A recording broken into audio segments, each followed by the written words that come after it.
Listo, ya iniciamos. Primero, pues, bienvenidos y bienvenidas a este reinicio del curso de Química 3 después de casi 4 meses de cese de actividades. Espero que entonces estos 4 meses, esta interrupción, pues no los vaya a afectar mucho. De igual manera los afecta, por supuesto, pero está en manos de ustedes que esta perturbación pues no sea muy grande, es decir, que ustedes se adapten rápido al ritmo y pues podamos continuar. Bueno, entonces es la clase 20 y esa era la clase que iba a dar antes de iniciar el paro, entonces pues quedamos aquí de la clase que iba a ser por allá en abril, pues pasamos aquí a agosto. Recuerden que si tienen alguna duda durante el repaso, pues con gusto resolveré. No es sino que levanten la mano, para yo entonces darme cuenta que están preguntando, que van a preguntar algo y poder entonces parar la presentación y responder la pregunta. Bueno, quiero recordar la información general del curso, ¿sí? Ustedes saben que las clases las damos de esta manera, virtual, clase sincrónica. La clase se graba y se sube y yo pues me encargo de subirla para compartirla con ustedes, ¿sí? También saben ustedes que hay una sesión de taller, ¿sí? Que son, bueno, esas actividades interactivas, esto en realidad no es, ¿no? Esto aquí sobra en realidad. Entonces, venga, lo corrijo.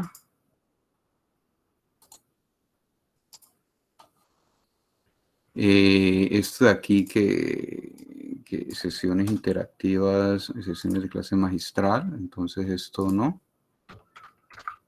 Voy entonces a volver a compartir que se me... Listo, entonces aquí está. Entonces, martes y jueves. Y la sesión de taller, pues ya saben que son los jueves de 11 a 12, ¿sí? En la que pues se resuelven dudas con respecto a los talleres, ¿no? La evaluación, ya sabemos, es la que habíamos acordado al inicio, 3 exámenes parciales y un examen final comprensivo. Eso quiere decir que es de todo. De esas 4 notas, pues se descarta la más baja. Es decir, el examen final comprensivo, pues hace las veces de opcional. Y recuerden que ya llevamos un examen, entonces hacen falta presentar 3 exámenes más.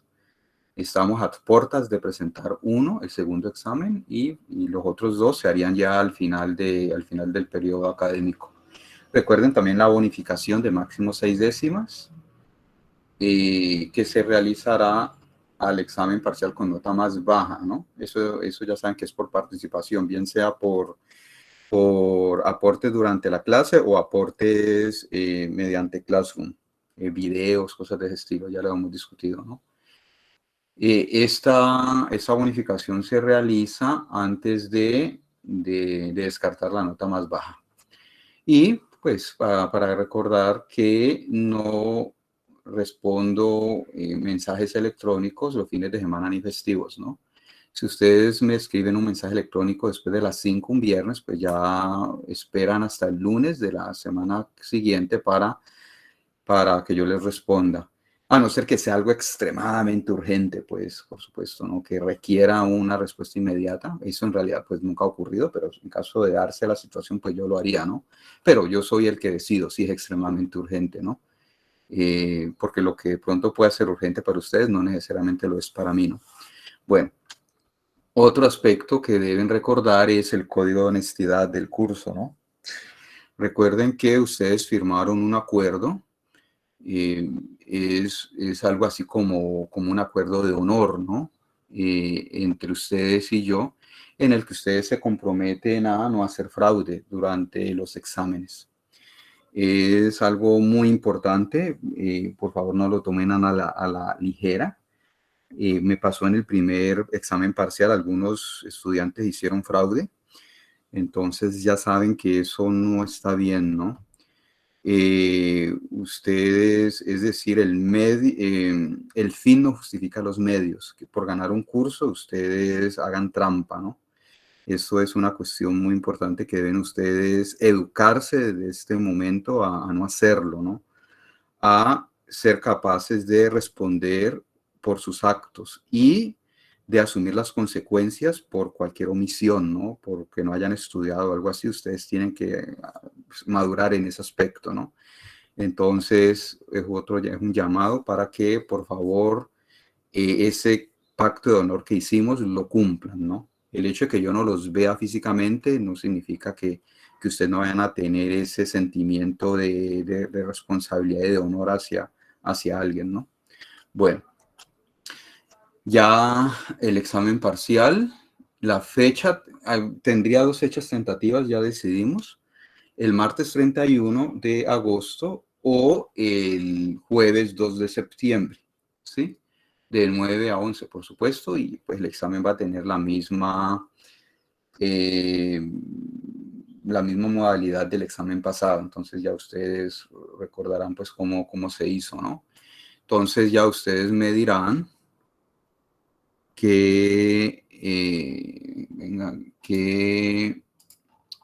cuál sería entonces la fecha más adecuada, ¿no? Entonces, ¿qué les parece? ¿Martes o jueves de esa semana?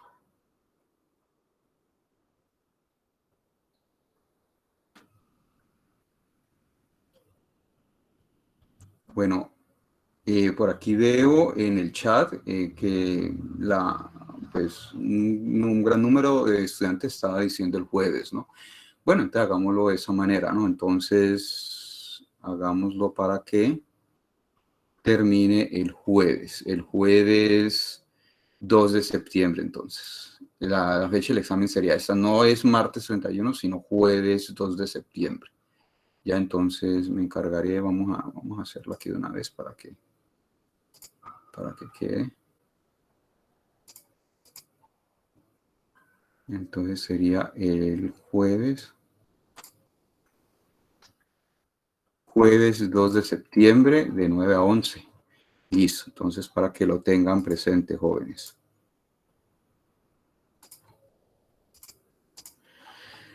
Bueno, recuerden los temas del examen, de ese examen parcial, ¿no? Va desde el principio en determinación, que hace parte del tema de observables, operadores y valores esperados, hasta el tema spin electrónico y spin orbitales del átomo de hidrógeno, ¿sí?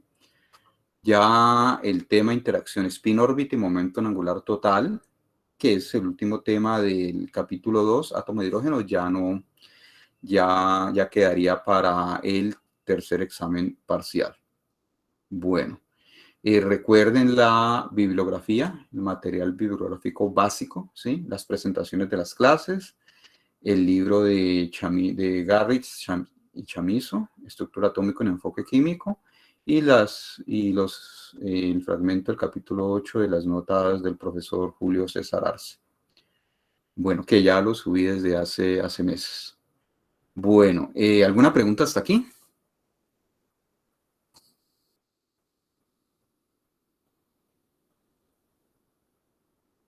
¿Alguna inquietud?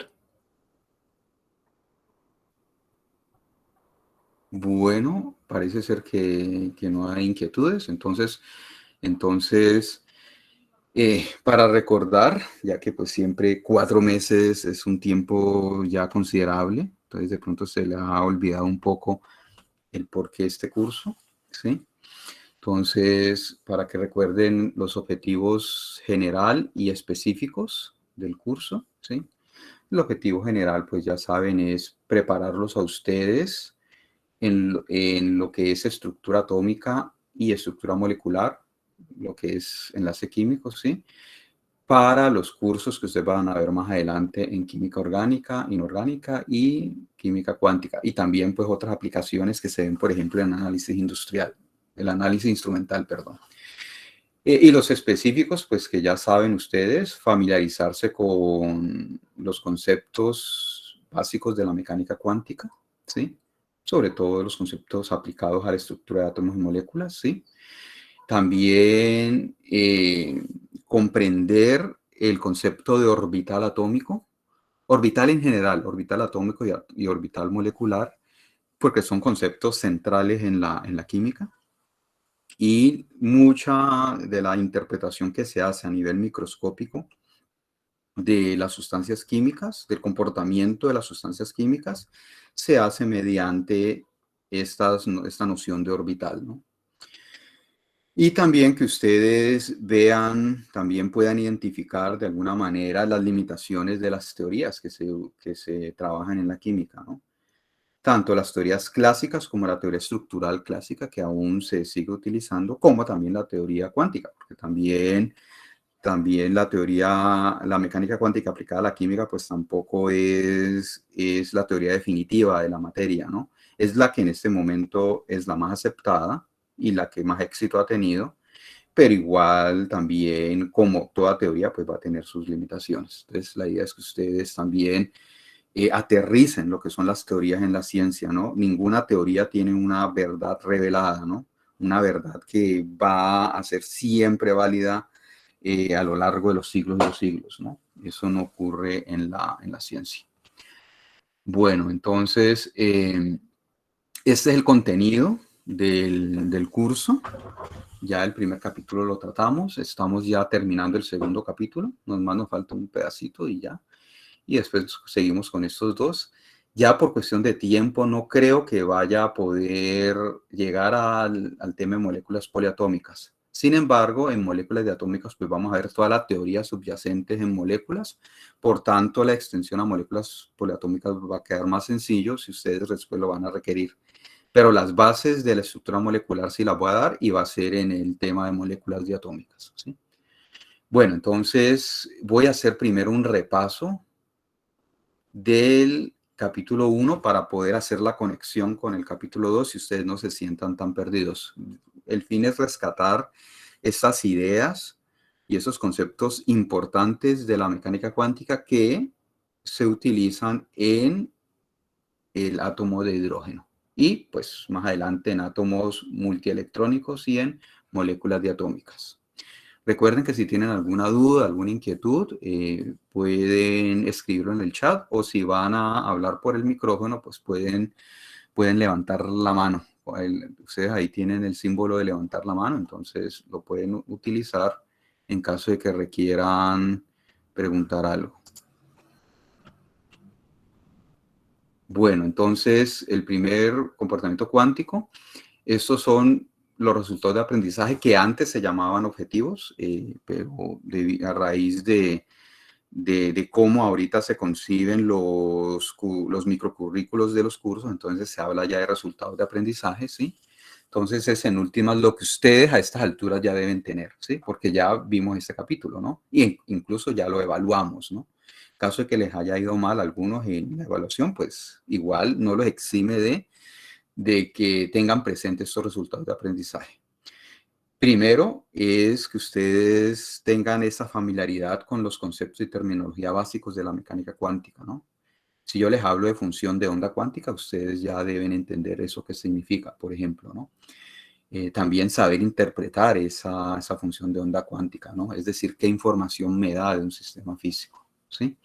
También a estas alturas ustedes deben ser capaces de escribir la ESID, la ecuación de Schrödinger independiente del tiempo, para un sistema cuántico modelado de manera simple, ¿no? No les voy a pedir, por ejemplo, a esas alturas que escriban la ESID de una molécula, por ejemplo, porque es algo mucho más complicado que veremos más adelante, ¿no?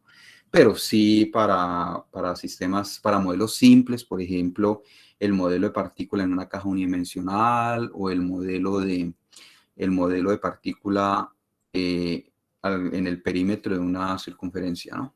Perímetro de un círculo. Y también que ustedes sepan hallar información física como valores esperados, ¿sí? De cantidades físicas o también indeterminaciones de observables, ¿no? ¿Sí? a partir, por supuesto, de la función de onda cuántica, ¿sí? Y no solo eso, sino ser capaces de interpretar los resultados. Eso es lo que ustedes deben tener en este momento, ¿no? Igual voy a hacer un repaso de todas estas cosas para que ustedes no se les haya, pues si se les ha olvidado algo, entonces vuelvan y lo recuerden, ¿no? Bueno, los indicadores de logro que tenemos aquí, pues los tengo ya más explícitos, ¿sí?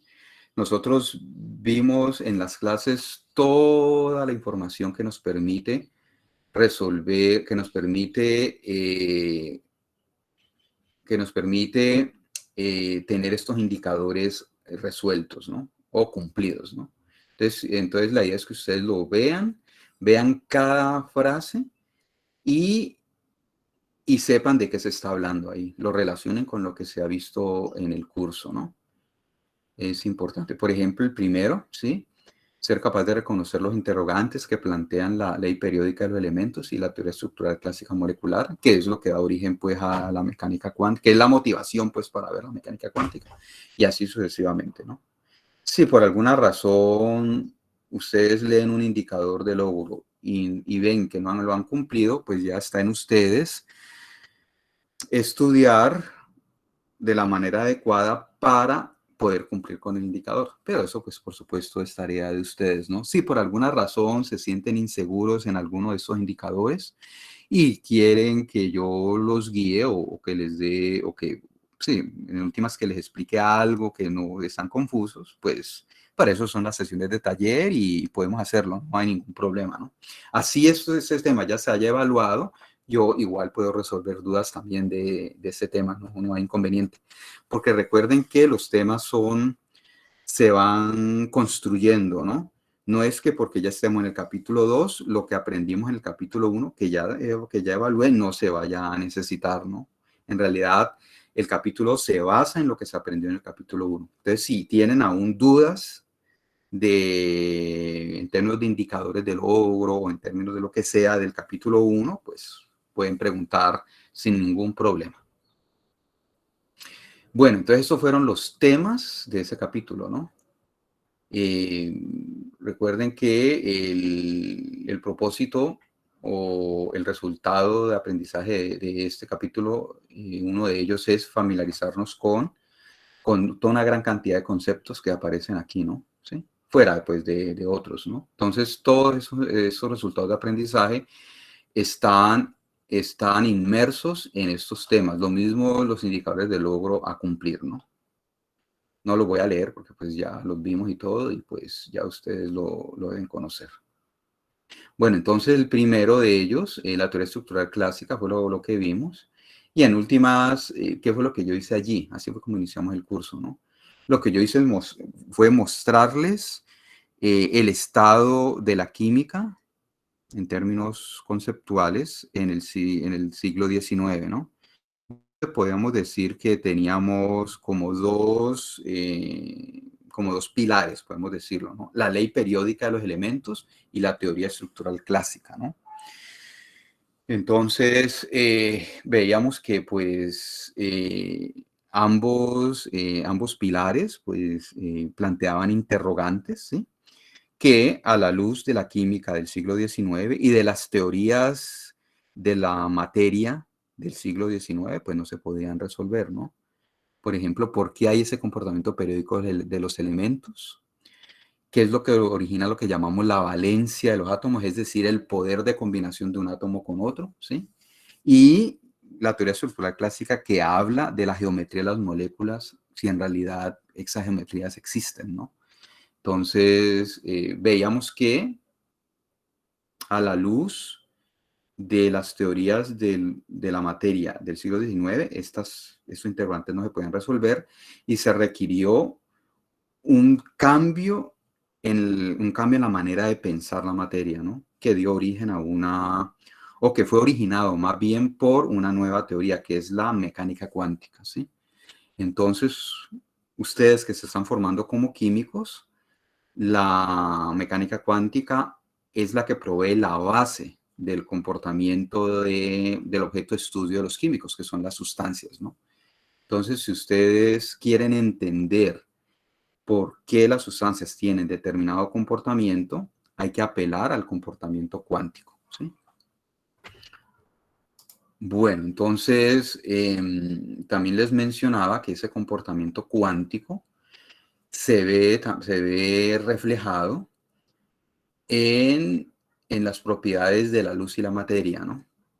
Recuerden, bueno, la luz del visible, pues es una parte de la luz, porque en realidad la luz abarca muchos rangos, entre ellos, por ejemplo, el ultravioleta, el infrarrojo que no vemos, ¿sí? Entonces, resulta que la luz incluso experimentos en el siglo XIX habían mostrado de manera categórica que la luz se comporta como onda, tiene propiedades ondulatorias, ¿no? Sin embargo, también empezaron a surgir experimentos donde contradecía ese comportamiento ondulatorio de la luz, como el efecto fotoeléctrico, el efecto Compton, ¿no? Nosotros vimos el efecto fotoeléctrico aquí, el efecto Compton no lo vimos, pero esos efectos no se pueden explicar si usted considera la luz como una onda. Tiene que considerar la luz como si fuese compuesta por partículas, lo cual genera una contradicción aparente, porque algo dentro de la concepción clásica de los fenómenos, algo se comporta como onda o como partícula, pero no de las dos maneras, ¿no? Pero la luz se comporta de una manera u otra dependiendo del experimento que se realice, ¿no? Es algo entonces que no tiene cabida dentro de la concepción clásica de los fenómenos de la naturaleza. Y no solamente la luz, sino la materia. La materia también presenta ese comportamiento dual, ¿sí? Por ejemplo, el caso típico del experimento de la doble rendija. Si usted realiza el experimento de la doble rendija con partículas, ¿sí? Obtiene una dispersión de partículas muy específica, ¿sí? Pero resulta que si las partículas se comportan como onda, o si hubiese ondas en lugar de partículas, este patrón de dispersión aquí es muy diferente, es un patrón de interferencia, ¿no? Resulta que la materia, que está compuesta por partículas materiales, ¿sí? Tienen masa, ¿sí? A nivel microscópico, como los electrones, por ejemplo, presentan un patrón no de partículas, sino un patrón de onda, un patrón de interferencia en el experimento de la doble rendija, ¿no? Eso quiere decir que las partículas materiales también tienen esa dualidad que tiene la luz, ¿no? Y esto entonces tampoco, por supuesto, lo puede explicar las teorías clásicas, porque en la teoría clásica una partícula material es una partícula, no tiene ningún comportamiento ondulatorio, ¿no? Esto entonces da lugar a esas ecuaciones. Ese comportamiento se concibe o se explica con estas ecuaciones para la luz y para una partícula material, donde se relaciona una propiedad de partícula que es el momentum lineal, que ustedes han visto en su curso de física, masa por velocidad, ¿sí? Se relaciona, que es una propiedad de partícula, se relaciona con la longitud de onda, que es una propiedad ondulatoria, ¿sí? Entonces vemos acá la relación que hay entre una cantidad ondulatoria y una cantidad de partículas, tanto para la luz como para la materia, ¿no? ¿Sí? Y también lo que es la energía. La energía de ese cuanto de luz que se llama fotón es h nu, que es la misma energía también de esa partícula material, ¿no? H por nu, donde h es una constante. Esa constante es la constante de Planck, ¿sí? Que tiene este valor. Y nu es la frecuencia. La frecuencia que es una propiedad ondulatoria, ¿sí? Bueno, entonces, y como vemos entonces, ya el análisis del comportamiento moderno, tanto de las partículas materiales a nivel microscópico como de la luz, incluye esa dualidad, onda y partícula mediante estas relaciones, ¿sí? Entonces, esto es dentro de la mecánica cuántica, ¿no? Antes de la mecánica cuántica, estas fórmulas no tenían sentido, ¿no? Pero ustedes saben, la naturaleza se comporta de una manera dada, ¿no? El deber del científico es estudiar ese comportamiento y sacar una teoría que lo explique, no acomodar el comportamiento a la teoría, ¿no? Por más que usted quiera una teoría clásica, ¿sí? Si esa teoría no es capaz de explicar los nuevos fenómenos que aparecen, pues es una teoría que por más cariño que usted le tenga, pues debe desechar, ¿no? Y eso no es fácil, de hecho, ¿no? Si usted lleva toda la vida trabajando en una teoría que usted considera que es válida y es exitosa, y ya en los últimos años de su vida aparece una nueva teoría que es mejor que la suya, y que incluso puede reemplazarla, entonces usted psicológicamente, el científico no se va a sentir cómodo, va a decir, no, es algo psicológico, yo cómo es que gasté toda mi vida en algo que a la larga no es válido, ¿no? Entonces esa sensación es la que hace que a veces algunos científicos rechacen las teorías nuevas, y eso pasó con la mecánica cuántica. Los científicos de la época, cuando nació la mecánica cuántica, rechazaban la mecánica cuántica, rechazaban unos aspectos como la dualidad onda-partícula, por ejemplo, ¿no? Mientras que los científicos jóvenes que no tenían esa carga conceptual de los años en una teoría dada, pues les era más fácil aceptar los nuevos resultados, ¿no? Bueno, eso hace parte de la evolución hace parte de la evolución de los conceptos y de las teorías, ¿no? Bueno, eh, en últimas, ¿cómo entonces se analiza el comportamiento ondulatorio clásico, sí? Por ejemplo, una ondas en el agua, por ejemplo, la luz, ¿sí? Ondas de sonido, ¿sí? Entonces, en este caso de la luz, ¿sí?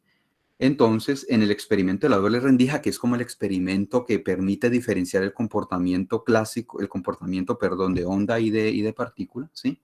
Entonces, este comportamiento ondulatorio de interferencia se explica, ¿sí? Considerando, por supuesto, viendo que tenemos ondas allí, que las ondas, por ejemplo, aquí tenemos dos fuentes de onda que serían las dos rendijas, ¿sí? Entonces, la onda resultante en un punto de la pantalla, pues va a ser la suma de las ondas generadas por cada una de las rendijas, y lo que yo veo que es la intensidad de esa onda, pues va a ser el cuadrado de esa onda resultante. Esta suma previa que yo realizo de las ondas para obtener la onda resultante antes de elevarla al cuadrado, se da debido a lo que se llama el principio de superposición que cumplen las ondas, ¿sí? Entonces, a raíz de esto, es que cuando elevo al cuadrado, me da que la intensidad de la onda va a tener un patrón de interferencia, un patrón donde veo alta intensidad, intensidad cero, alta intensidad, intensidad cero, ¿no? Es debido a esto, ¿no? Lo cual no ocurre si el sistema fuese clásico, perdón, si el sistema se comportase como partícula, porque cuando se comporta como partícula, entonces no se da el patrón de interferencia como nosotros vimos, ¿no? Entonces esto es lo típico del comportamiento ondulatorio, el patrón de interferencia en esa intensidad que se explica mediante el principio de superposición, que como les digo, se aplica en las ondas, y después la intensidad es elevar al cuadrado de esta suma. Si usted eleva al cuadrado de esta suma, se da claramente cuenta que el cuadrado, este cuadrado, venga, veámoslo aquí vamos a ver si aquí lo tengo. Vamos a ver si aquí voy a ponerles a ustedes oh, oh, aquí lo tenemos acá.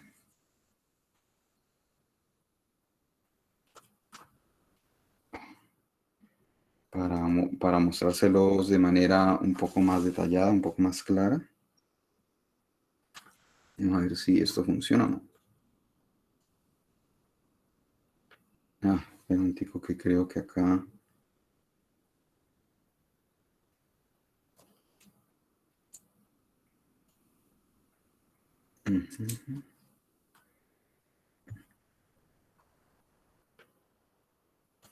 Listo, ahí está ya funcionando. Entonces, si yo digo que una onda E resultante, ¿sí? En el experimento de la doble rendija, ¿sí? Si yo digo que es igual a la suma de la onda que origina la primera rendija más la onda que origina la segunda rendija. Y si yo quiero hallar la intensidad de la onda, que es la que me da el patrón de interferencia, la intensidad de la onda, que es proporcional al cuadrado de la onda resulta, que es proporcional es proporcional en realidad a esta cantidad, les muestro acá, a esa cantidad al cuadrado.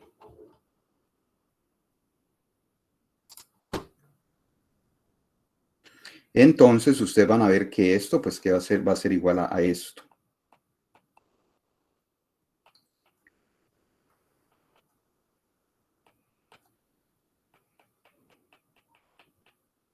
Y más una cantidad que va a ser 2 veces esto por esto. Entonces, si ven que de esta manera yo puedo decir, yo puedo ver que esto de acá, por definición de la intensidad, es igual a la intensidad de la onda debido a únicamente la primera rendija. La segunda es la intensidad debido a la segunda rendija. ¿Sí? Pero ahí hay un término que evita que la intensidad sea solamente la suma de las intensidades de las ondas por separado. ¿Sí ven? Que es lo que les muestro acá. ¿Sí? Vean, que es lo que entonces es diferente, porque aquí hace falta este término que se llama el término de interferencia, ¿no? En el caso del comportamiento de partícula, que si no fuese ondulatorio, sí esta igualdad se cumpliría. Es decir, la intensidad sería igual a esta más esta. Pero debido a este término de acá, es que no se da la igualdad, ¿no? Y eso es puramente ondulatorio, como les mencionaba. Entonces, esto es el análisis clásico o típico que uno hace de una onda, de la onda que sea. Luz, agua, sonido, lo que usted quiera.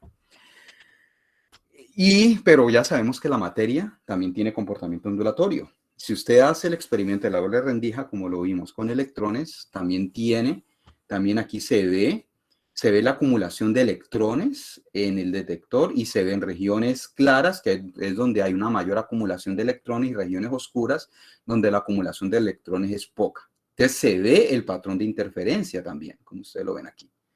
Entonces, ese patrón de interferencia, como yo les mencionaba, haciendo la analogía con el comportamiento ondulatorio típico, clásico, entonces uno dice que es originado por una onda, ¿sí? Por el cuadrado de una onda o el módulo al cuadrado de una onda, ¿sí? Ahora, por supuesto que aquí esa intensidad en realidad va a ser una densidad de partículas, ¿no? En últimas, número de electrones en una pequeña región, ¿no? Entonces, si yo divido esta región en pequeños intervalos, ¿sí? Pequeños intervalos a lo largo de X, ¿sí? Entonces, eso me está diciendo, por ejemplo, esta cima de aquí, me está diciendo que hay muchos electrones en ese pequeño intervalo. En este intervalito de acá hay muy pocos electrones, ¿no? Entonces, es una densidad de partículas en últimas, que yo digo que esa densidad de partículas, que es el equivalente a la intensidad, ¿sí? Va a ser expresada en analogía con las ondas clásicas como el módulo al cuadrado de una onda. A esa onda le llamo función de onda cuántica, ¿sí? Y va a cumplir con lo mismo, ¿no? Que va a cumplir con el principio de superposición, ¿no? Donde esta onda resultante va a ser la suma de las ondas cuánticas, de las funciones de onda o de las ondas cuánticas, debido a cada una de las rendijas abiertas, ¿no? Y va a ocurrir lo mismo, que la densidad o intensidad de los electrones o densidad de los electrones no se puede decir como la suma de las densidades con cada rendija abierta por separado. Tenemos también un término de interferencia. Entonces ustedes ven aquí que esto lo toma prestado se toma prestado del comportamiento cuántico. Así fue como en realidad surgió la noción de función de onda, ¿no? Los primeros que trabajaron en esto lo sacaron de esta manera. Eran expertos en movimiento ondulatorio clásico e hicieron esta relación. Bueno, el objeto de estudio entonces de la mecánica cuántica es esta onda, esta función de onda, o esta onda que le llamamos función de onda cuántica, ¿sí? ¿Sí? Y esta función de onda cuántica es la que me va a dar o la que me va a permitir explicar todos los fenómenos cuánticos que no se pueden explicar con la mecánica clásica ni con el comportamiento ondulatorio típico. Por ejemplo, la capacidad calorífica de los elementos sólidos, los espectros de líneas de los gases atómicos y la dualidad onda-partícula tanto de la luz como de la materia, ¿no? Esta es la cantidad de esta onda cuántica, ¿no? Que como vemos va a tener unas connotaciones más complicadas que una onda típica clásica, ¿no? Entonces, yo les decía que el resto del curso lo que uno hace es trabajar con esa función de onda. Entonces, primero, pues uno la define, aprende la información que le da esa función de onda, qué significa esa función de onda, cómo se obtiene para un sistema cuántico y cómo se utiliza para obtener otras cantidades físicas, ¿no? Porque esta función de onda contiene toda la información física del sistema, ¿no? Entonces, y es lo que voy a seguir a continuación. ¿Hay alguna pregunta hasta el momento?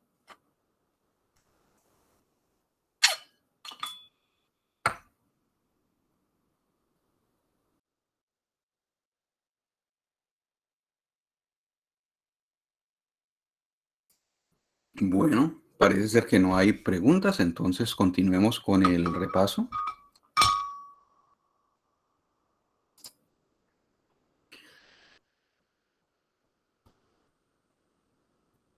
Bueno, entonces vamos al inicio, que es cómo definir la función de onda. ¿Sí? Entonces, ¿qué significa esa función de onda, no? Entonces, recuerden que la función de onda está asociada con una densidad de partícula, ¿no? Como la habíamos definido, ¿no? Y está relacionada con el módulo al cuadrado de esa función de onda, ¿sí? ¿Por qué hablo de módulo al cuadrado de la función de onda? Porque la función de onda es una función compleja, ¿sí? Es decir, toma números de la posición de la partícula y del tiempo y los transforma en un número complejo, un número de la forma A más BI, donde A y B son números reales e I es la cantidad imaginaria, ¿no? El símbolo para número imaginario. Bueno, entonces el hecho de yo hacer el módulo al cuadrado, esta función compleja se transforma en una función real, ¿sí? El módulo al cuadrado de toda función compleja da lugar a una función real, que en este caso sería la función de densidad de partícula, ¿no? Entonces, por eso tengo que hablar del módulo al cuadrado acá, ¿no? ¿Y qué información me va a dar? Esta función de onda es la que me va a definir el estado físico instantáneo de mi sistema cuántico. Me va a definir el estado físico, ¿sí? ¿Eso qué significa? Va a significar que toda la información física medible de ese sistema, o relevante, porque ahí hay cantidades físicas que no son medibles, pero pues que son importantes, no son observables en ese sentido, está allí también. Toda esa información física relevante está en esa función de onda, ¿no?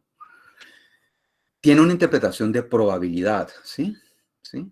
Recuerden que nosotros hicimos la relación, relacionamos esta densidad de probabilidad con probabilidad. Estas densidades las relacionamos con densidades de probabilidad, ¿no? ¿Sí? Entonces, esta densidad de partícula, cuando la dividimos por 1 sobre n, de esta manera, la dividimos por n, me va a dar la densidad de probabilidad, ¿sí? ¿Sí? Recuerden que la densidad de probabilidad a posteriori, que en el límite de un número infinito de partículas se transforma en la en la densidad de probabilidad a priori, que es la que me da la teoría, ¿no? Entonces hay que hacer interpretaciones en términos de probabilidades, ¿no? Si yo multiplico esta densidad de probabilidad por un pequeño intervalo X para una densidad de probabilidad unidimensional en X, me da la probabilidad de que al realizar la medición de la posición de la partícula, descrita por esa función de onda, esté en ese pequeño intervalo. Ese pequeño intervalo de X, que va de X a X más de X, ¿no? Entonces, la función de onda tiene esa interpretación probabilista mediante el módulo al cuadrado, ¿no? ¿Eso qué significa? Que la función de onda en sí, la función psi como tal, no tiene interpretación física directa, ¿sí? Lo que tiene interpretación física directa es el módulo al cuadrado, que va a ser una densidad de probabilidad, ¿sí? ¿Eso qué significa? Significa que usted no puede medir la función de onda cuántica de un sistema. Usted no puede medirla. Lo que usted puede medir sí es el módulo al cuadrado mediante la densidad de partícula, ¿no? Pero no la función de onda en sí, ¿no? Y hay una diferencia, ¿no? Entre la función de onda y el módulo al cuadrado, ¿no? Si la función de onda fuese real, la función de onda cuántica fuese real, no habría problema, porque usted, si tiene la función de onda al cuadrado, usted le sacaría la raíz cuadrada y ya, y obtendría la función de onda al cuadrado, que es la densidad de partícula relacionada con la densidad de partícula, con la densidad de probabilidad, le sacaría la raíz cuadrada y ya. Pero la cuestión es que la función de onda es compleja. Entonces usted no puede sacar la raíz de esa manera, porque ya hay la cantidad compleja, la cantidad que acompaña al I, el BI, el B, se ha perdido en el proceso de sacar el módulo. Y con solo sacar la raíz usted no va a poder recuperarlo, ¿no? Entonces, en otras palabras, usted no puede tener una función de onda única para una densidad de probabilidad. Si usted tiene la densidad de probabilidad primero, usted no puede tener una función de onda única, puede tener muchas funciones de onda. Entonces, por eso usted no puede medirla de manera no ambigua, ¿no? Bueno, entonces, aquí entonces, a modo de ejemplo, para el caso unidimensional, les muestro cómo es que se halla el módulo al cuadrado, que ustedes recuerdan, es multiplicar la función de onda por el complejo conjugado de la función. ¿Qué es el complejo conjugado? En todo lugar donde usted vea el i, lo cambia por un menos i, y ya saca el complejo conjugado. Y si tiene un menos i, pues lo cambia por un más i, ¿no? Entonces, de esa manera usted tiene la densidad de probabilidad, ¿sí? Que por ser una densidad de probabilidad, este módulo al cuadrado siempre va a ser una función real positiva. Usted no, la función de densidad de probabilidad, el módulo al cuadrado de la función de onda, va a tener valores de 0 o mayor que 0, pero nunca va a ser negativa, ¿no? ¿Sí? Y fuera de eso, pues va a cumplir con la condición de normalización que debe cumplir toda densidad de probabilidad. Es decir, que si yo integro el módulo al cuadrado de la función de onda o densidad de probabilidad en todo el espacio X, que va de menos infinito a más infinito, me tiene que dar 1, ¿sí? Y otra característica es que tanto el módulo al cuadrado como la función de onda en sí no tiene unidades, ¿sí? Las probabilidades no tienen unidades, pero la función de onda por ser el módulo al cuadrado de la función de onda por ser densidad de probabilidad sí tiene unidades. La densidad de probabilidad tiene unidades, recuerden. Y por tanto, la función de onda también va a tener unidades, ¿no? Bueno, entonces el hecho de que asociemos el módulo al cuadrado de la función de onda con una densidad de probabilidad me va a permitir hacer cálculos asociados con densidades de probabilidad, cálculos estadísticos, ¿no? Puedo determinar probabilidades finitas, la probabilidad de encontrar a la partícula en un intervalo finito, en X, que vaya de A a B, va a ser esta integral.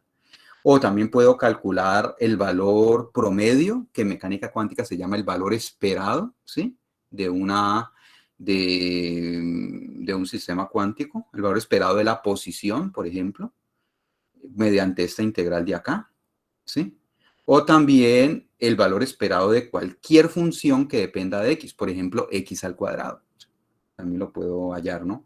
Y también puedo calcular desviaciones estándar. Recuerden que toda densidad de probabilidad tiene asociada un valor promedio y también una desviación estándar, ¿no? La desviación estándar se le llama indeterminación en mecánica cuántica y esa es la forma de calcularlo, mediante la raíz cuadrada del valor, del valor esperado de x al cuadrado menos el cuadrado del valor esperado. ¿Sí? Bueno. ¿Alguna pregunta hasta aquí?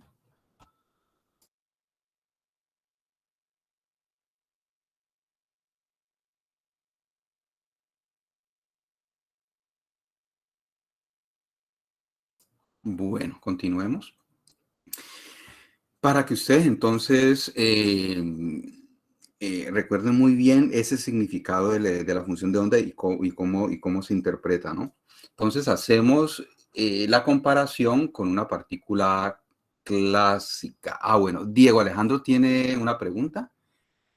Sí, Sí, Diego. profesor, muy buenos días. Buenos días, Diego. Eh, Profesor, tenía la duda con respecto a lo de las unidades que comentó ahora, porque Correcto. recordé que entre los apuntes de esas clases tenía que la densidad de probabilidad no tiene unidades triviales, entonces quedé confundido.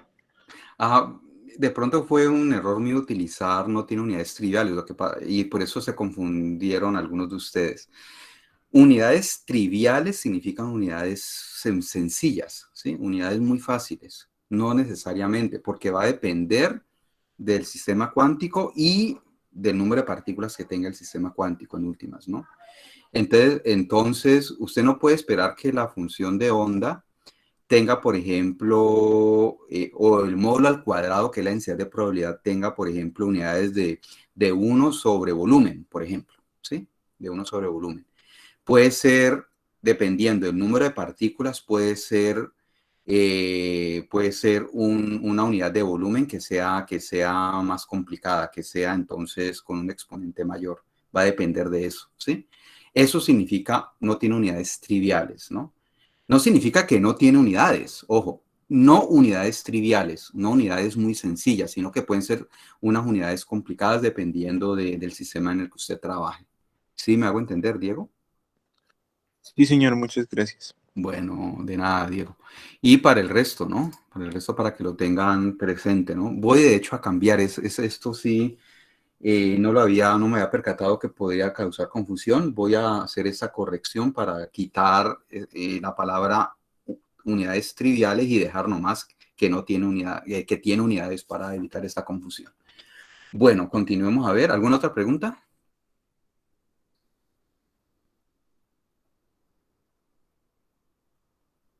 Bueno, entonces, Eh, para de pronto que ustedes puedan entender un poco más esta cuestión de la interpretación de la función de onda, vamos a hacer la comparación entre una partícula cuántica y una partícula clásica, ¿no? En una partícula clásica, ¿sí? Usted puede localizar la partícula exactamente en un punto del espacio, es decir, asignarle una posición y una velocidad, ¿no?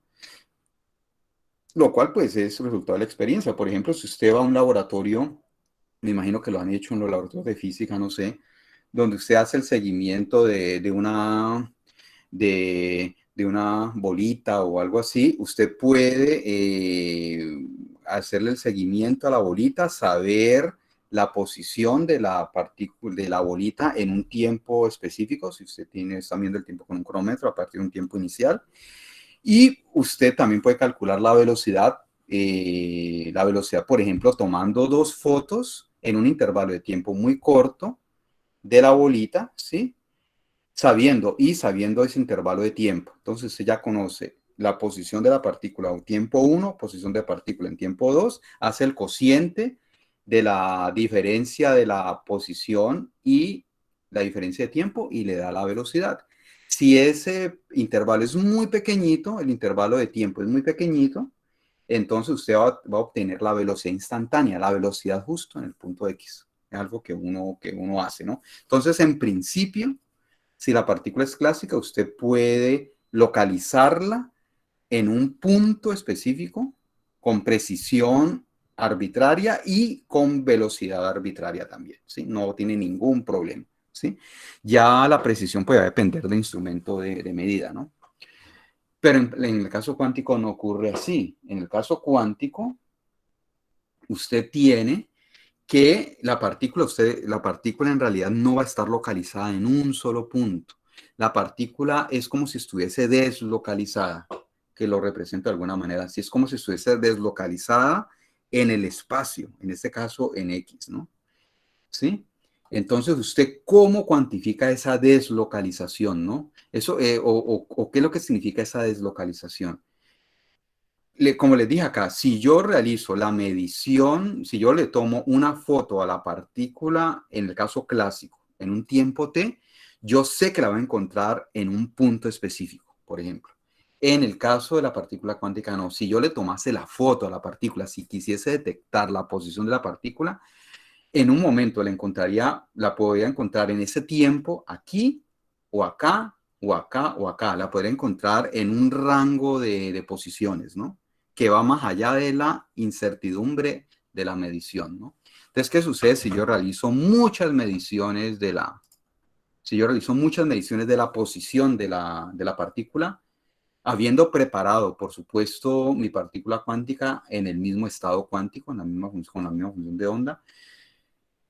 Obtendría esta dispersión, básicamente, ¿no? Unas veces la encontraría por acá, otras veces por acá, otras veces en el centro, con más frecuencia en el centro, mientras que en el caso clásico, si yo realizo el mismo experimento, repito experimento muchas veces para encontrar la posición de la partícula, la encontraría prácticamente en el mismo sitio, ¿sí? En el mismo sitio, a no ser que haya, si yo tengo un instrumento de medición muy preciso, la encontraría aquí con una indeterminación, con una incertidumbre muy pequeñita, pero acá no ocurre en el caso cuántico. No importa qué tan preciso sea su instrumento, siempre va a tener una dispersión grande de los resultados, ¿no? Daniel, ¿qué pregunta tiene? Profe, entonces uno podría decir que a partir de un mayor número de experimentos uno podría tener ciertas tendencias para sacar pues, Correcto. conclusiones. Sí, correcto, Daniel. Y de hecho, esa es la idea, ¿no? Si usted quiere, el hecho de que usted ve esta dispersión de partículas, ¿cierto? Si usted quiere sacar información relevante allí, usted tiene que hacer las mediciones muchas veces, ¿sí? Una gran cantidad de veces. ¿Por qué? Porque entre más veces haga la medición, usted va a obtener un patrón ya más claro, ¿sí?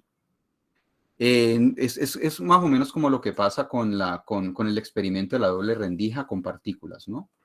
Si usted, es lo mismo, usted está haciendo la medición de la posición de la partícula del electrón después de pasar la doble rendija, ¿no? Si usted tiene muy pocas partículas, usted no ve ningún patrón, ¿sí? ¿Sí lo ve?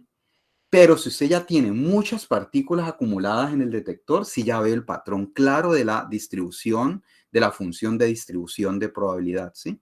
Entonces aquí pasa lo mismo. Necesita un gran número de mediciones para poder tener un patrón claro de la densidad. Esa sería la densidad de partícula, ¿no?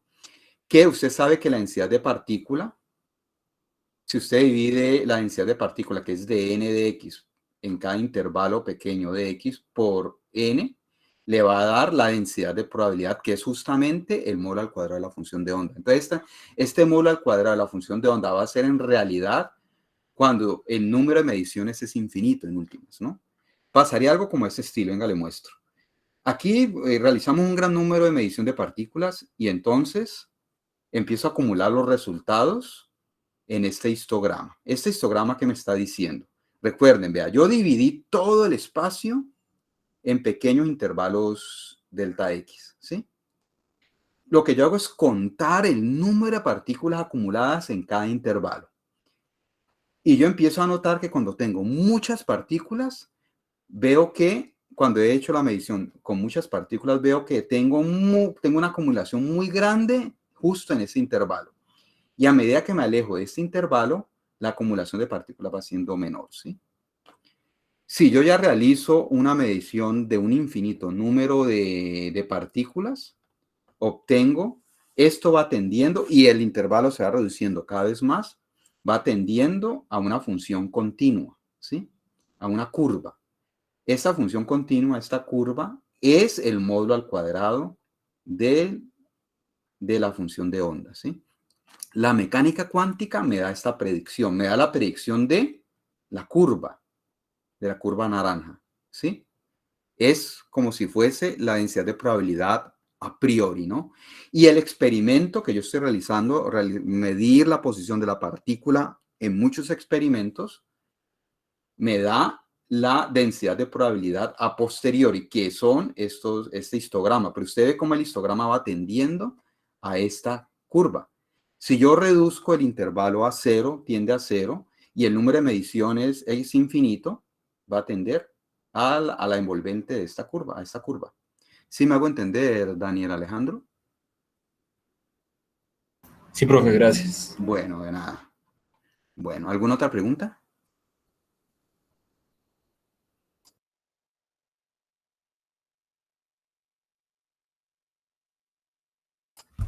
Continuemos entonces. Ah, bueno, Juan Camilo, cuénteme. Profe, o sea que si tuviéramos solo una partícula, no podríamos distinguir si en realidad solo esa partícula se comporta como onda o como partícula. Si tenemos una sola partícula, en realidad va a depender del experimento que usted haga como tal. Si usted dice, yo quiero detectar la posición de la partícula, entonces usted hace un solo experimento, usted detecta dónde está la partícula, ¿sí? Usted detecta, estuvo aquí, por ejemplo, ¿sí? Ese comportamiento ya ondulatorio se reflejaría, en ese caso es cuando yo tengo muchas partículas acumuladas, ¿sí? Es un comportamiento estadístico en ese sentido, porque así es como yo hago el experimento como tal, ¿no? Entonces, como le digo, va a depender del experimento que yo haga. Si yo lo hago para detectar la posición de la partícula está en un punto específico. Así de simple. Pero eso no quiere decir que la partícula no tenga comportamiento ondulatorio. En realidad, sí lo tiene, en realidad. Lo que pasa es que ese comportamiento ondulatorio que está reflejado en la función de onda, yo no puedo medirlo. Cuando yo hago la medición de la posición, obligo a que esa onda, ¿sí? Esa onda que está asociada a la partícula, colapse a un punto donde yo la detecto, ¿sí?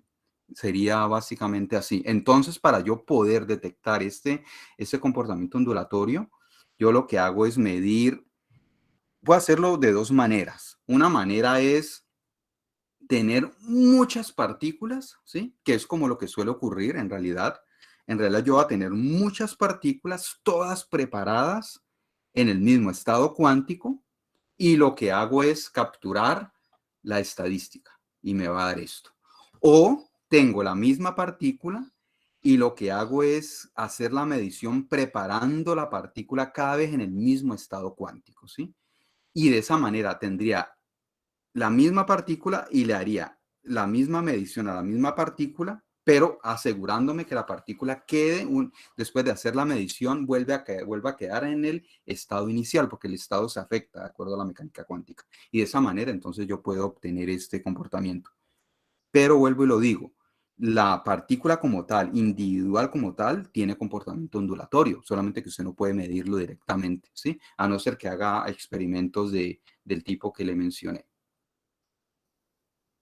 Ahora, vuelvo y digo, también depende del tipo de experimento que yo haga. Si yo quiero medir la posición, como le digo, sí, la partícula colapsa.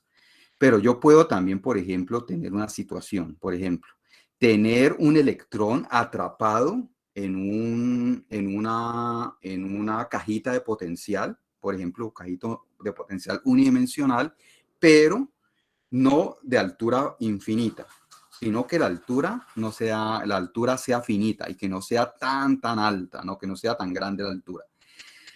Así yo tenga una partícula cuántica allí, el hecho de que la partícula se comporta como una onda va a hacer que eventualmente la partícula escape.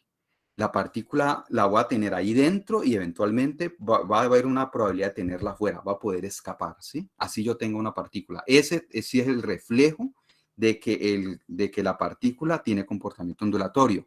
Porque si fuese una partícula individual y no tuviese comportamiento ondulatorio, no tuviese una función de onda asociada, no podría escapar nunca de esa cajita con paredes de altura finita. Ahí entonces se ve claramente. Evidentemente, cuando yo realizo la medición de la posición por fuera de la caja, la veo o la mido en una posición específica, ¿sí? Pero está por fuera de la caja, ¿sí? Algo que solamente se explica por el comportamiento ondulatorio de la partícula. ¿Sí le quedó claro, Juan Camilo? Sí, señor, muchísimas gracias. Bueno, de nada, Juan Camilo. ¿Alguna otra pregunta?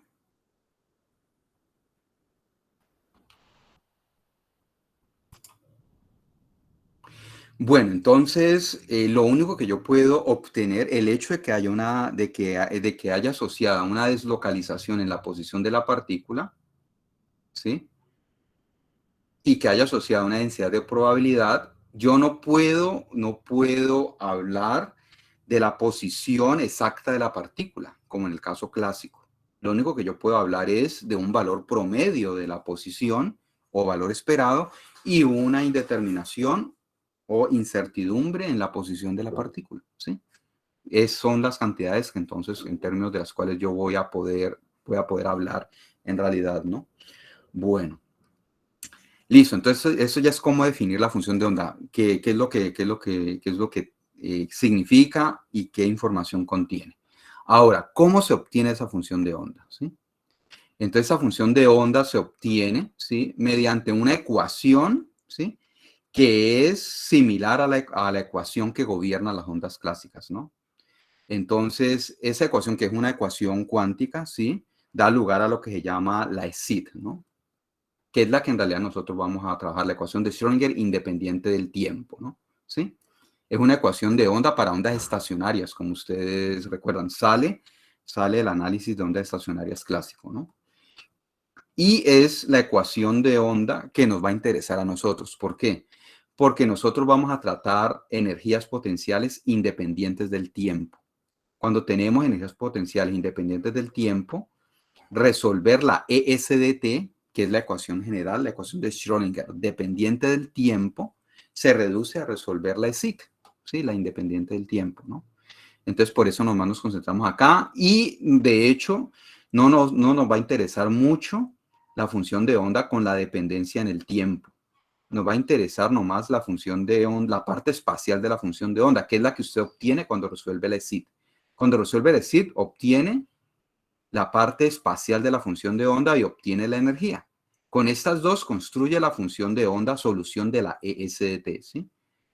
Y nosotros nos vamos a concentrar en eso. ¿Por qué? Porque el módulo al cuadrado, que es la densidad de probabilidad de la función de onda, termina siendo el cuadrado, el módulo al cuadrado de la parte espacial. La parte temporal va a desaparecer, ¿sí?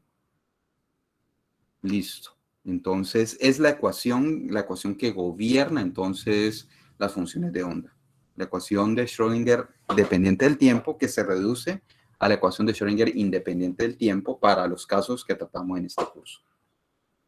Bueno, ahora, el hecho de que esa función de onda esté gobernada por una ecuación, ¿sí?, hace que haya restricciones, ¿no? Y esas restricciones nosotros las vimos, ¿no? Cuando esa función cumple con todas esas restricciones, la función de onda se le llama función de onda bien comportada, ¿sí? Por ejemplo, para el caso unidimensional, es que la función de onda debe ser univaluada, cuadráticamente integrable, continua y continuamente diferenciable. Serían las condiciones que deben cumplir, ¿no?, la función de onda. Es decir, cualquier función de onda no nos va a servir. Van a ser solo aquellas que cumplan con estas condiciones específicas. Bueno, ya definimos la función de onda, ya sabemos cómo se obtiene, ¿sí?, mediante la ESID en últimas, pero ahora viene la pregunta. ¿Cómo se obtiene ese ESID, no? Y es una pregunta importante, ¿no? Usted puede saber qué hacer usted puede saber qué hacer en algún contexto, ¿no? Pero no solo es importante saber qué hacer, sino cómo hacerlo, ¿no? Por ejemplo, ¿no?, usted sabe que debe ganar ese curso, ¿sí?, el curso de Química 3. Por eso se matriculó. No creo que alguno se haya matriculado con la intención explícita de perderlo, ¿no? Entonces, usted sabe que debe ganarlo. Eso es obvio.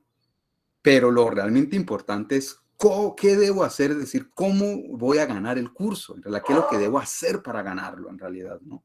Entonces sabe que debe estudiar de una manera adecuada, de una manera, usar estrategias de estudio y todo para poder ganar los exámenes y ganar el curso, ¿sí? Entonces acá viene lo mismo, ¿no? Usted ya sabe que la ESID le va a permitir obtener la función de onda, ¿sí? Pero viene la pregunta, ¿usted cómo obtiene esa ESID, ¿no?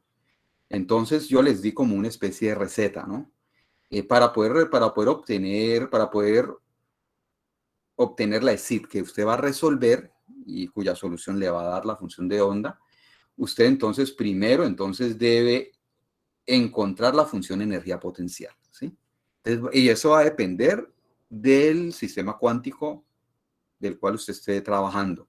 El fenómeno cuántico, sistema cuántico de interés, usted primero construye un modelo de ese fenómeno y ese modelo es el que le va a dar la función de energía potencial.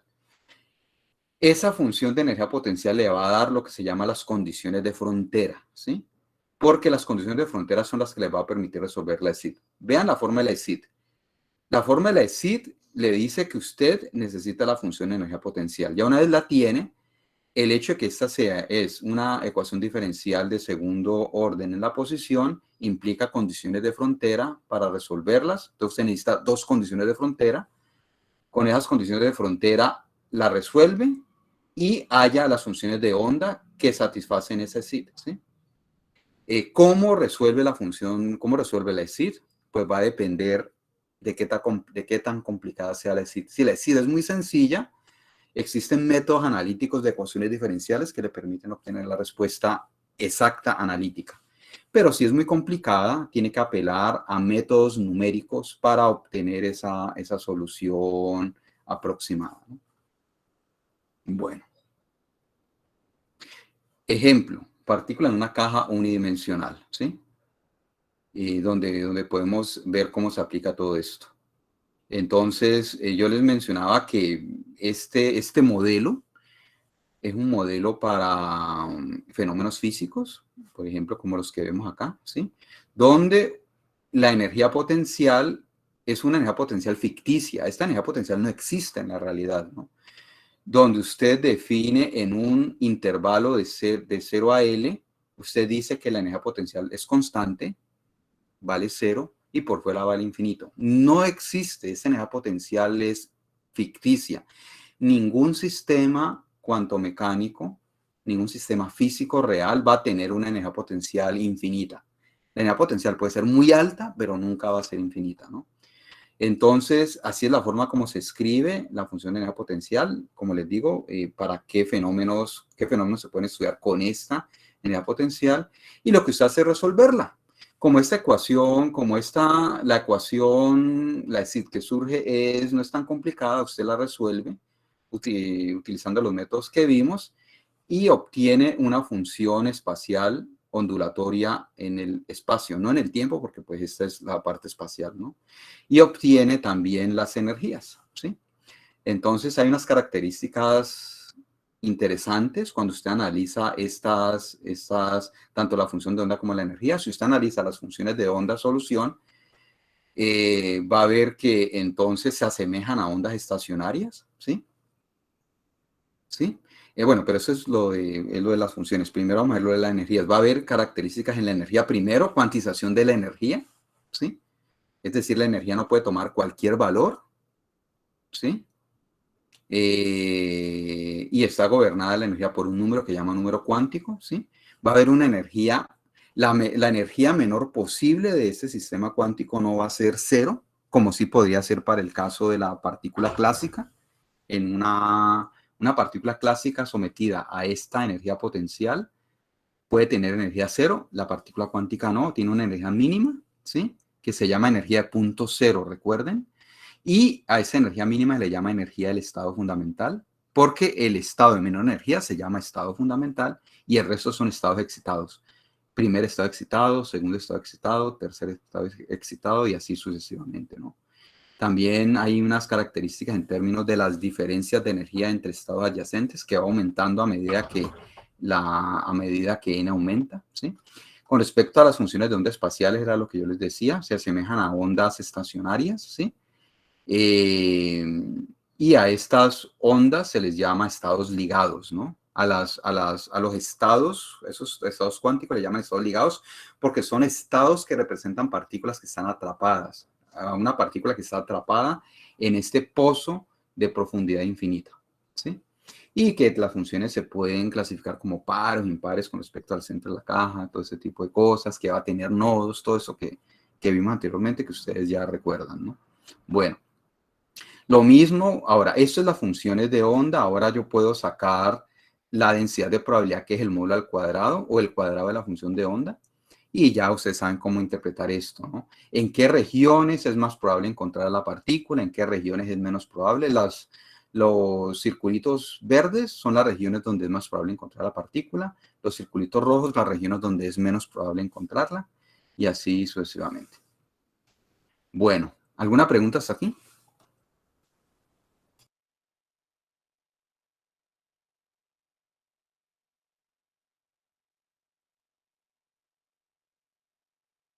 Bueno, entonces continuemos a ver.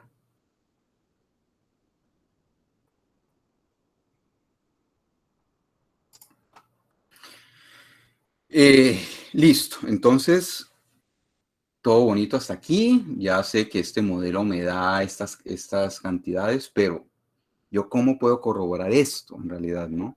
Si en realidad esto refleja el comportamiento de algún sistema físico, ¿no? Entonces hay uno de ellos, por ejemplo, que lo habíamos visto, aquí se me olvidó escribirlo, pero si yo puedo de hecho hacer el experimento, yo los mostré, puedo tener en una superficie dada una cadenita lineal de átomos, ¿sí?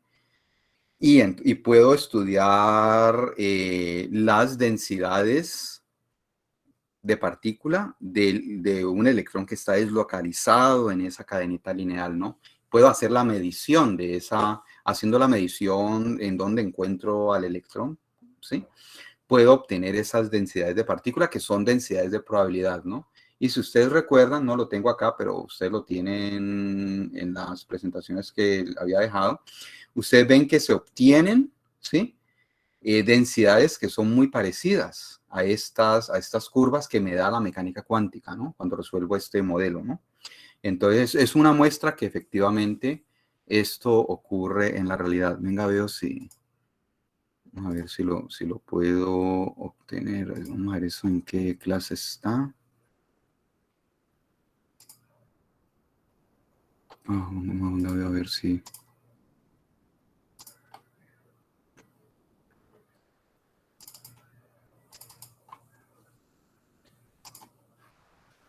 Vamos a ver si por aquí lo tengo. Si lo tengo a mano, se los muestro de una vez.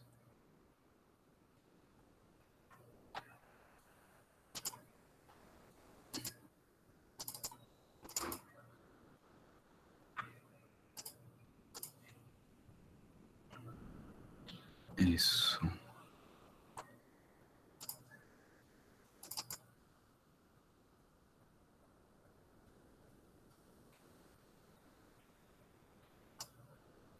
Aquí está. ¿Lo recuerdan? Vean. Esto es lo que me da el modelo de la partícula en una caja unidimensional. Y estas son las mediciones experimentales de una cadena lineal de átomos de paladio, ¿sí? Y vean que los resultados son parecidos. Obviamente no son exactos porque este es un modelo muy sencillo, ¿no? La situación es mucho más complicada, pero sí me da las mismas tendencias, como me dan los nodos, el mismo número de nodos de hecho. Entonces se observa que efectivamente el modelo funciona, ¿sí? Bueno.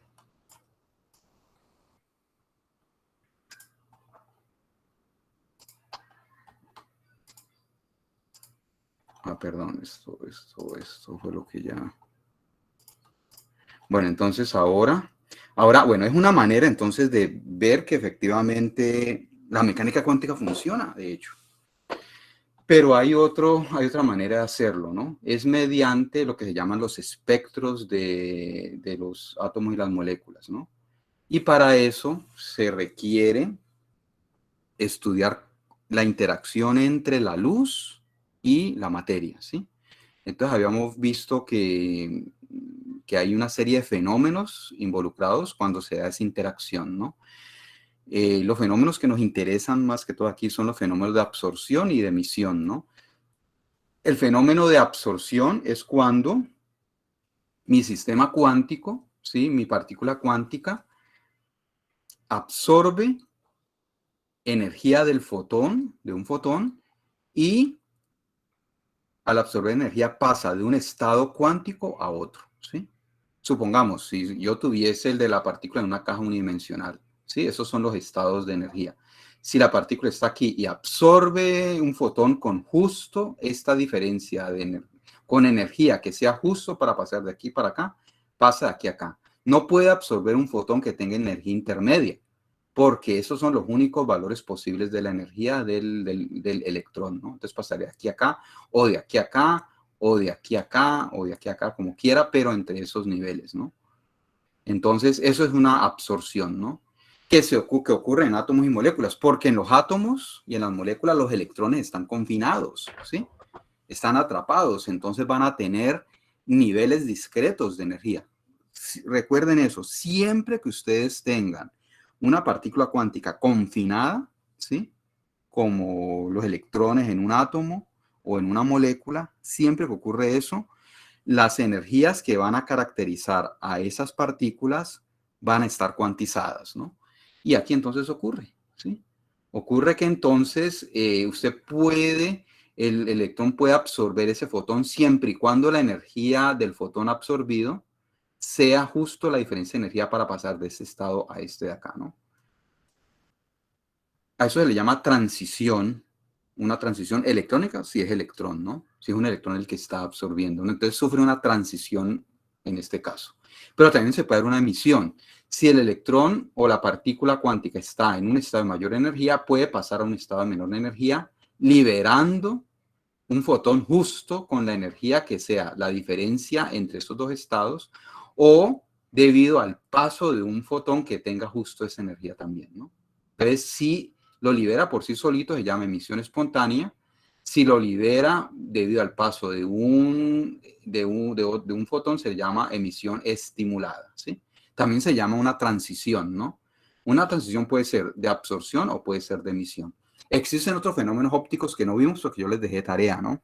Los fenómenos de esparcimientos, de Rayleigh, los fenómenos de Stokes y anti-Stokes, pero eso sí se los dejé para que ustedes lo vieran. Pero esos son los más importantes, ¿no? Los que en realidad, los que se ven más reflejados en los experimentos de espectroscopía, típicos que se utilizan en la química.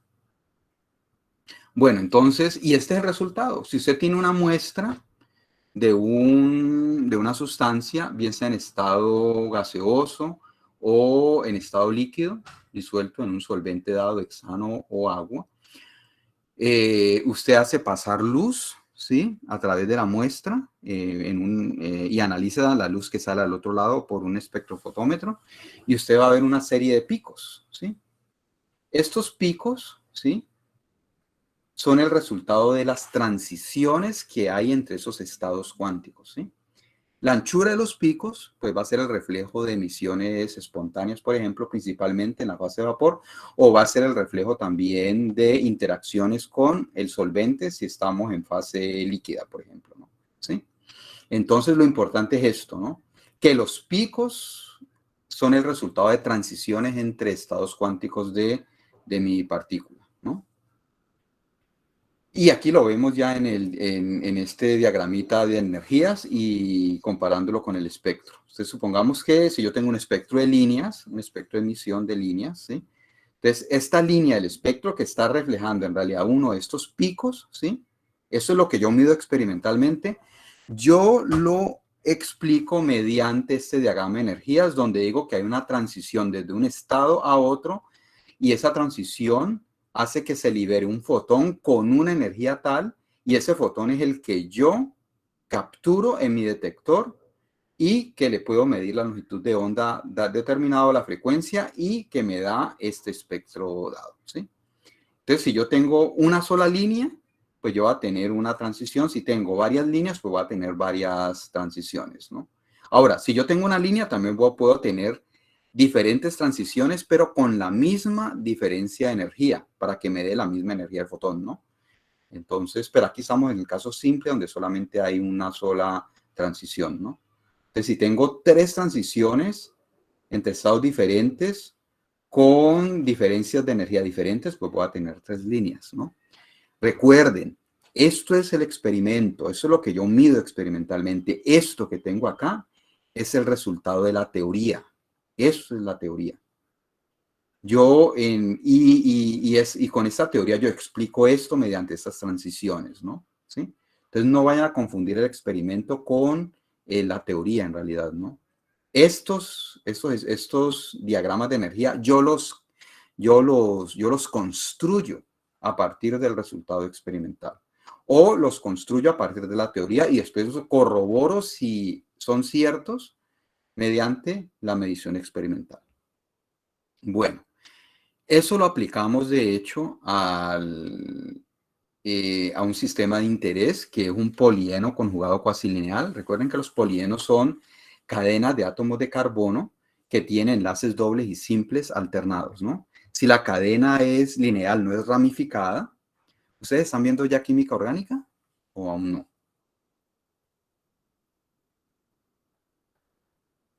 No, señor.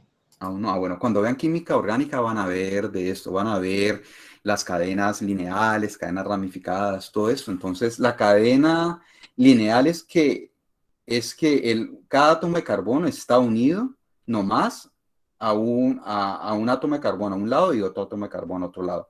Las cadenas ramificadas es que un átomo de carbono está unido a más átomos de carbono, ¿no? Por ejemplo, si reemplazase este hidrógeno por un carbono más, sería una cadena ramificada. Estamos interesados en las cadenas lineales de esta forma, ¿no? Es una cadena cuasilineal, porque en realidad no es una línea recta, ¿no? Entonces, ese tipo de moléculas que se llaman polienos conjugados cuasilineales, si yo los someto a un fenómeno, a un experimento de espectroscopía de ultravioleta visible, es decir, lo irradio con luz en la región ultravioleta visible, obtengo un pico, ¿sí? Ese pico, entonces, yo sé que va a reflejar una transición, ¿sí? Entonces, yo quiero saber, bueno, entonces, ¿qué transición va a ser, no? Luego, entonces, para poder explicar esto, utilizo el modelo matemático, que va a ser el modelo OMEL, que es el modelo de partícula en una caja unidimensional, ¿sí?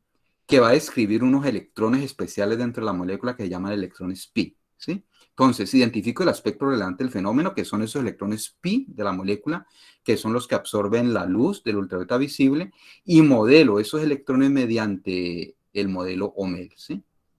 Entonces, cuando realizo ese modelo, el modelo de partícula en una caja unidimensional, obtengo un resultado de la longitud de onda de la luz absorbida que va a ser muy cercana al resultado experimental. Por supuesto, no obtengo, el modelo no me va a dar el ancho del pico. ¿Por qué? Porque el ancho del pico, ustedes saben, son debido a otros fenómenos que aquí en realidad yo no estoy teniendo en cuenta. Por ejemplo, la interacción con el solvente, cosas que aquí yo no estoy trabajando, ¿no? Entonces, y va a tener una altura infinita también porque solamente lo estoy modelando con un solo electrón en realidad, ¿no? Entonces, pero me está dando la posición del pico. Entonces, esto me muestra, este modelo me indica que estaba en lo cierto, que la transición, el origen de este pico es una transición electrónica debido a una transición electrónica de electrones pi de la molécula, ¿sí? Electrones que están deslocalizados a lo largo de toda esa cadena cuasilineal. A esos electrones deslocalizados se les llaman electrones pi. Bueno, listo. ¿Cómo vamos hasta aquí?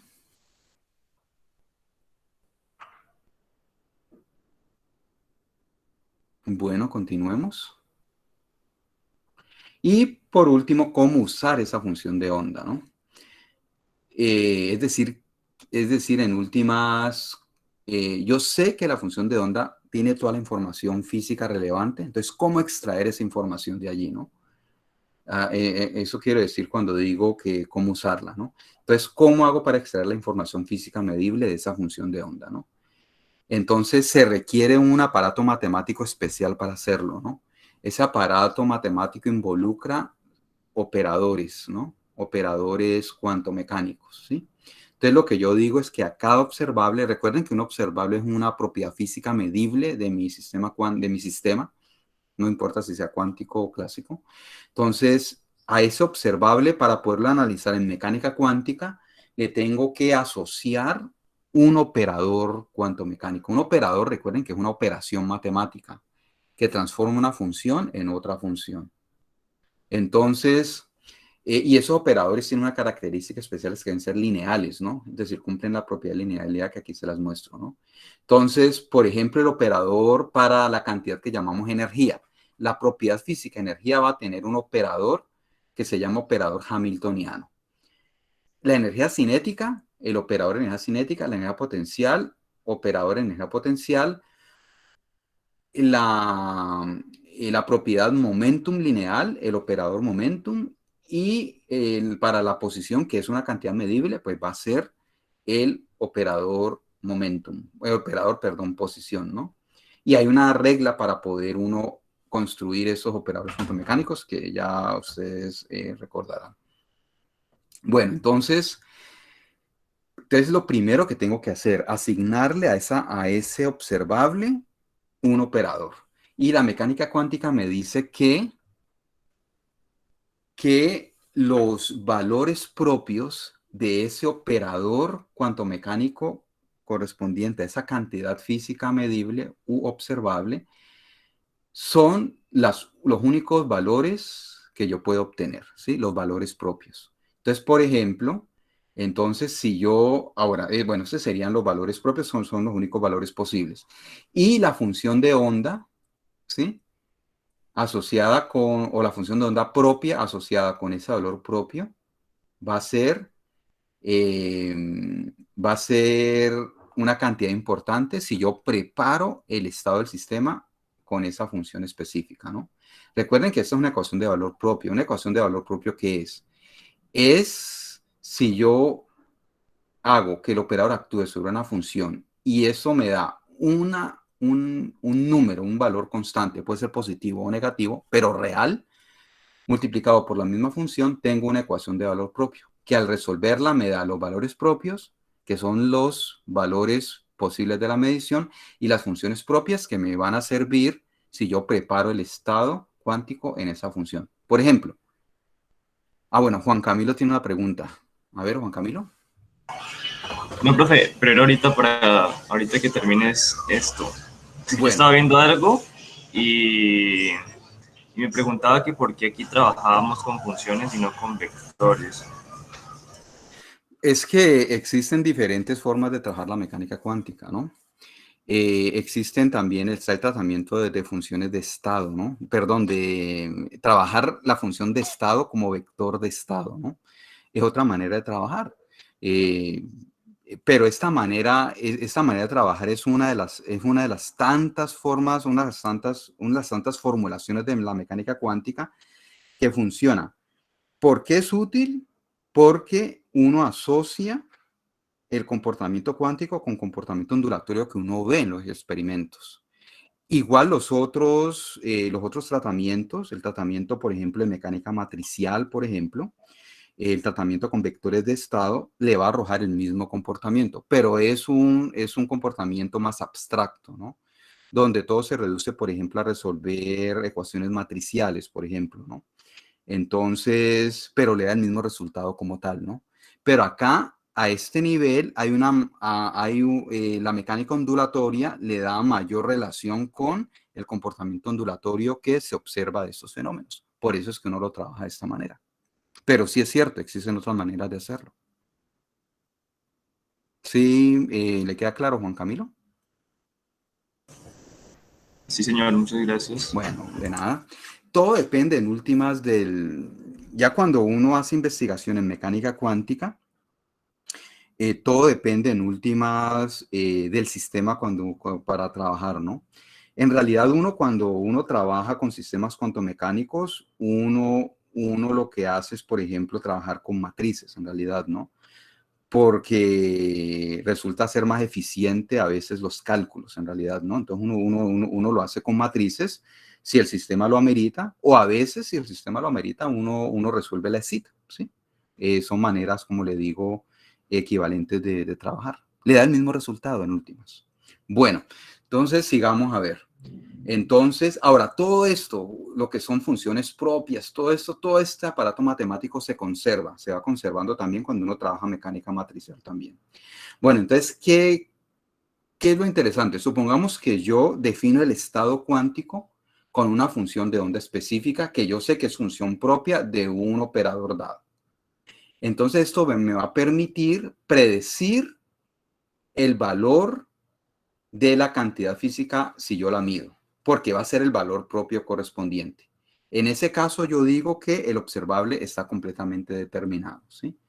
Pero si yo escojo una función de onda que no es función propia del operador correspondiente asociado con la cantidad física medible, yo no puedo predecir de antemano qué valor me va a dar la medición experimental. En ese caso, el observable va a estar indeterminado, ¿sí? Lo único que yo puedo hacer es predecir la probabilidad de medir un valor, pero no voy a saber a ciencia cierta qué valor voy a obtener, ¿no? Entonces, por eso es importante tener en cuenta estas funciones propias para preparar estados cuánticos. Bueno. El valor esperado. El valor esperado, ¿cómo se obtiene? El valor esperado se obtiene mediante este emparedado que yo les mencionaba. Es la integral del operador correspondiente al observable actuando sobre la función de onda y multiplicándola por el complejo conjugado. Si yo hago la integral de esa cantidad en todo el espacio, me da el valor esperado, ¿sí?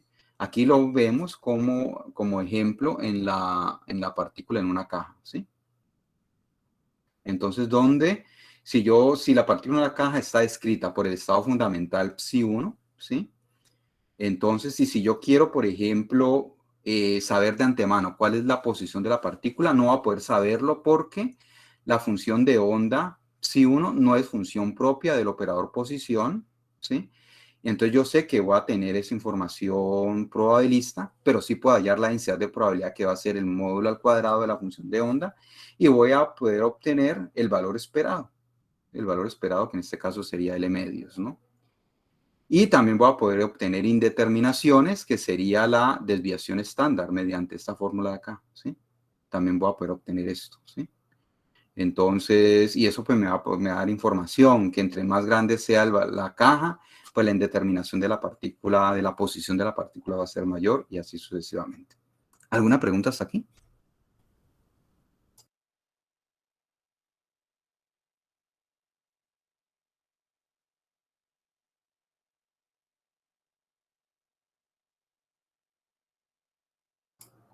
Bueno, continuemos.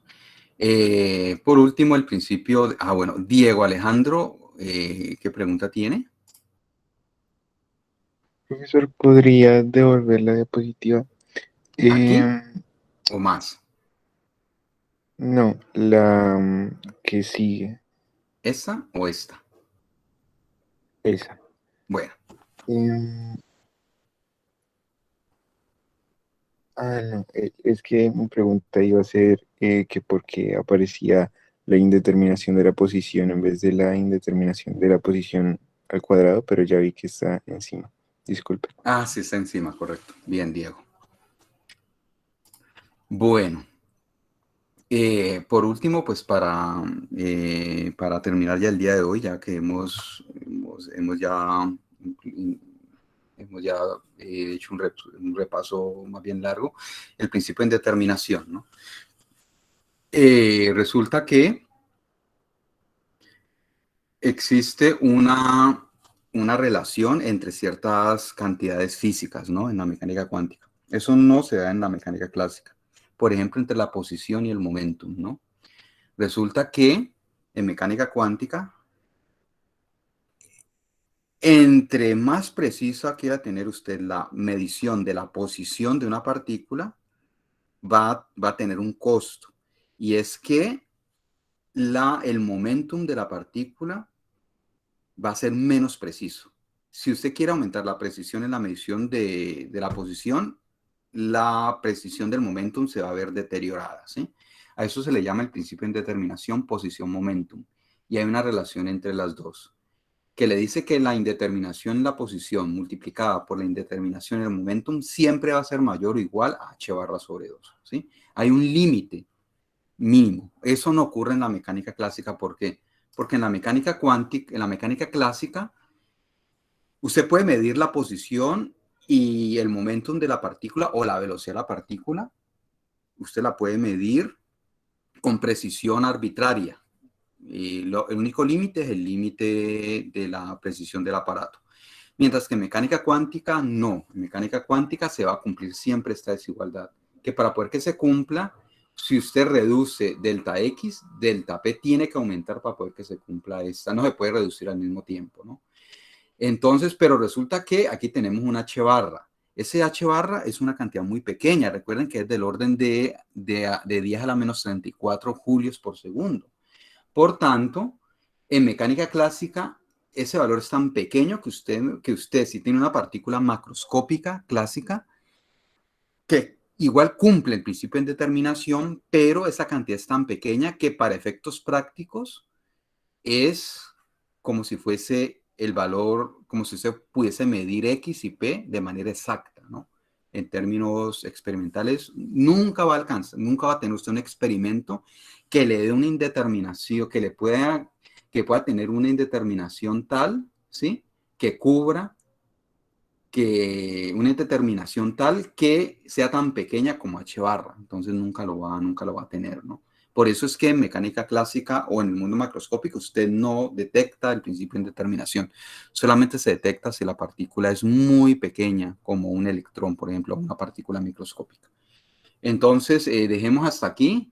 Ya la clase que viene comenzamos con partículas de una circunferencia, ¿sí? Recuerden que el principio de indeterminación hace parte del examen, ¿no?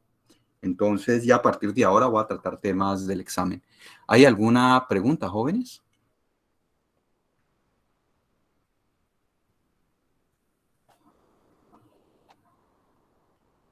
Si no hay preguntas, entonces voy a terminar la grabación.